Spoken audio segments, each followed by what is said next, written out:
হাই everyone, পোনপ্ৰথমতে সকলোলৈকে গান্ধী জয়ন্তী আৰু মহালয়াৰ বহুতো শুভকামনা জনাই আজিৰ ভিডিঅ'টো আৰম্ভ কৰিছোঁ স্কুলৰ পৰাই। অৱশ্যে এই ভিডিঅ'টো এতিয়া দিছোঁগৈ যদিও বহুত আগৰে মোৰ আপলোড দিয়াহে বহুত বেছি দেৰি হৈ গৈছে আৰু এয়া স্কুল ছুটিৰ পাছত মই গৈ আছোঁ ৰিক্সাত। তাৰপাছত মই চোহাগত সোমাই দুটামান বজাৰ আছিল তাকে কৰি মেলি লৈ খোজকাঢ়ি আকাশৰ ওচৰ আহি আছোঁ আৰু এতিয়া পাই গ'লোহি এইফালে। তাৰপাছত ঘৰ আহি পাই ৰেষ্ট লৈ মেলি ৰাতিলৈ উলিয়াই লৈছোঁ এখন ঊলৰ মেখেলাত স্ক্ৰীণ প্ৰিণ্টিং কৰিবলৈ আৰু এই মেখেলাখন ঘৰতে বোৱা হয়। খুৰী এগৰাকীয়ে দি থৈছিল যে তেখেতক হেনো স্ক্ৰীণ প্ৰিণ্টিং কৰি দিব লাগে আৰু মই এই ফুলটোকে কৰিম বুলি ভাবিছোঁ। এই ফুলটো একদম নতুন হয়, মই আগতে এনেকুৱা ফুল দি কৰা নাই। আৰু চাওকচোন, যিহেতু মেখেলাখন হালধীয়া আছিল সেয়েহে মই ৰেড কালাৰটোকে দিওঁ বুলি ভাবিলোঁ।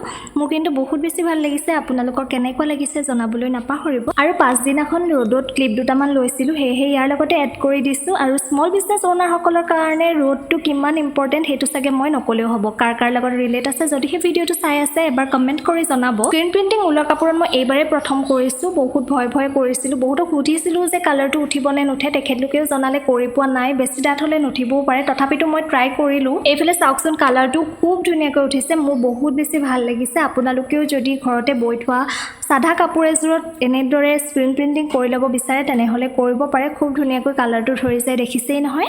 বাৰু আজিলৈ আহিছোঁ অন্য এটা ভিডিঅ'ৰ সৈতে, আকৌ আহিম, বাই বাই।